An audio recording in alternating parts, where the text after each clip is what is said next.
National conference MLA-മാരെ BJP വിലക്കെടുക്കാൻ ശ്രമിക്കുന്നുവെന്ന ആരോപണം ഉന്നയിച്ച ജമ്മു കശ്മീർ മുഖ്യമന്ത്രി ഒമർ അബ്ദുള്ളയ്ക്ക് വക്കീൽ നോട്ടീസ്. കശ്മീർ BJP അധ്യക്ഷൻ സത്പോൾ ശർമ്മയാണ് നോട്ടീസ് അയച്ചത്. ഒമർ അബ്ദുള്ളയുടെ ആരോപണം അടിസ്ഥാനരഹിതമാണെന്നും ഒമർ അബ്ദുള്ള മാപ്പ് പറയണമെന്നും BJP ആവശ്യപ്പെട്ടു.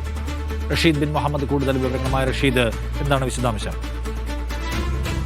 നിഷാദ്, കഴിഞ്ഞ ദിവസമാണ് നാഷണൽ കോൺഫറൻസ് MLA-മാരെയും MP-മാരെയും BJP ഓപ്പറേഷൻ താമരയിലൂടെ ലക്ഷ്യമിടുന്നു എന്നുള്ളൊരു കടുത്ത ആരോപണം ജമ്മു കാശ്മീർ മുഖ്യമന്ത്രിയായിട്ടുള്ള ഒമർ അബ്ദുള്ളയുടെ ഭാഗത്ത് ഉണ്ടായിട്ടുള്ളത്. ഇത് അടിസ്ഥാനരഹിതമാണ് എന്ന് ചൂണ്ടിക്കാണിച്ചുകൊണ്ടാണ് ഇപ്പോൾ BJP നേതാവായിട്ടുള്ള